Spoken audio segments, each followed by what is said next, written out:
नमस्ते दोस्तों, सत्ता और समाज के किस्सों में आपका स्वागत है। आज हम बात करेंगे देश के एक ऐसा नेता की जिन्होंने बेरोजगारी, भूखमरी, राजनीति में व्याप्त भ्रष्टाचार और तानाशाही के खिलाफ संपूर्ण क्रांति का नारा दिया, जिनके आंदोलनों से मजबूर होकर देश की प्रधानमंत्री श्रीमती इंदिरा गांधी को इमरजेंसी लगानी पड़ी। आज हम बात कर रहे हैं देश के गांधीवादी नेता लोकनायक जयप्रकाश नारायण की। लोकनायक जयप्रकाश नारायण का जन्म 11 अक्टूबर 1902 को बिहार के सोरेन जिले में हुआ। 1919 में उनका विवाह श्रीमती प्रभावती देवी के साथ हुआ। महात्मा गांधी के कहने पर उन्होंने अपनी पढ़ाई बीच में ही छोड़ दी और प्रथम विश्व युद्ध में के दौरान अंग्रेज़ों की तानाशाही के खिलाफ आंदोलनों में कूद पड़े। 1922 में उन्होंने पटना विश्वविद्यालय से ग्रेजुएशन की और 1922 के बाद वो अमेरिका के कैलिफोर्निया में चले गए और वहाँ पर रहकर उन्होंने अपनी पढ़ाई जारी रखने के लिए मेहनत की, मजदूरी की, कई फैक्ट्रियों में काम किया, मॉलों में काम किया और वहाँ से समाजशास्त्र में एमए की परीक्षा उत्तीर्ण की और वहीं से उन्होंने रसायन विज्ञान में एमएससी किया और वे अपनी पीएचडी की पढ़ाई पूरी नहीं कर सके। 1929 में भारत आ गए और स्वीय विज्ञान आंदोलन में कूद पड़े और वहीं से उनको जेल भी जाना पड़ा।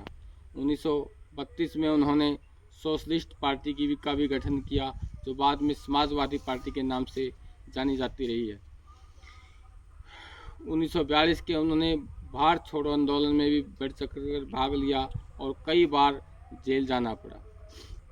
1954 में उन्होंने सत्याग्रह आंदोलन का भी समर्थन किया। देश आज़ाद होने के बाद उन्होंने राजनीति में ज़्यादा दिलचस्पी नहीं ली। 1970 में उन्होंने दोबारा से राजनीति में प्रवेश करने की घोषणा कर दी। उस समय बिहार के छात्र राजनीति में व्याप्त भ्रष्टाचार, तानाशाही, भूखमरी और उनकी दमनकारी नीतियों के खिलाफ संघर्ष कर रहे थे।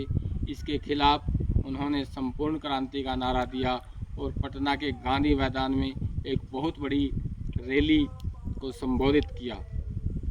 जयप्रकाश की जो असली पहचान हुई जब देश की प्रधानमंत्री इंदिरा गांधी ने 1971 में रायबरेली से चुनाव जीता और इस चुनाव में श्री डॉक्टर राम मनोहर लोहिया के हनुमान कहे जाने वाले राज नारायण ने उनके खिलाफ चुनाव लड़ा और 1 लाख से ज़्यादा वोटों से इंदिरा गांधी को जीत हासिल की। लेकिन राज नारायण ने इस चुनाव के खिलाफ इलाहाबाद हाई कोर्ट में चुनौती दी और उन्होंने जो इंदिरा के खिलाफ एविडेंस प्रस्तुत की, उनमें कहा गया कि इसमें सरकारी मशीनरी का दुरुपयोग किया गया है।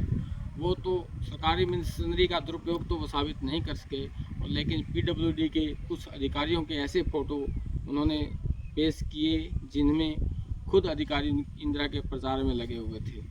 तो इलाहाबाद हाई कोर्ट ने इंदिरा गांधी को 6 साल के लिए चुनाव लड़ने पर रोक लगा दी और 15 दिन के अंदर अंदर इस्तीफा देने के लिए बोल दिया। तो इंदिरा गांधी ने इस फैसले के खिलाफ सुप्रीम कोर्ट में अर्जी लगाई। सुप्रीम कोर्ट ने भी अपना निर्णय सुनाते हुए कहा कि आप 6 महीने के लिए प्रधानमंत्री रह सकती हैं, क्योंकि बिना संसद भी कोई व्यक्ति 6 महीने के लिए प्रधानमंत्री रह सकता है। लेकिन भाजपा की हाई कोर्ट के निर्णय को एज इट इज़ रखा। संसद को मिलने वाली सुविधाएं आपको नहीं दी जाएंगी और आपको संसद की सदस्यता से बर्खास्त भी किया जाता है। तो जब जयप्रकाश नारायण संपूर्ण क्रांति का नारा दिया और छात्रों के हित में आंदोलन कर रहे थे, तो साथ में उन्होंने इंदिरा के इस जो प्रधानमंत्री पद से हाई सुप्रीम कोर्ट ने उनको बर्खास्त किया, तो उन्होंने भी इसके खिलाफ आवाज़ बुलंद कर दी।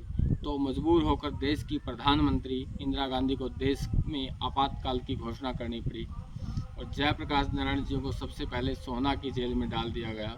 उसके बाद उनको कई बार जेलों में रखा गया और 2 साल तक इन्हीं के कारण 2 साल तक देश में आपातकाल रहा। 1975 से लेकर 1977 तक देश में इमरजेंसी लगी रही और देश के बड़े बड़े नेता जो इमरजेंसी के खिलाफ थे सभी को जेलों में डाल दिया गया।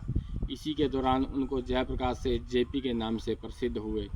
1977 में जब इमरजेंसी हटी तो देश में जनता पार्टी की सरकार आई, तो जयप्रकाश जियों को जनता पार्टी ने राष्ट्रपति बनने के लिए ऑफ़र दिया, लेकिन उन्होंने जनता पार्टी की इस ऑफ़र को भी ठुकरा दिया। इसलिए उनको जननायक, लोकनायक की उपाधि से विभूषित किया गया। 1979 में गुर्दे फेल होने की वजह से उनका निधन हो गया। तो साथियों, जयप्रकाश जियों का जीवन हमें सिखाता है कि हमारे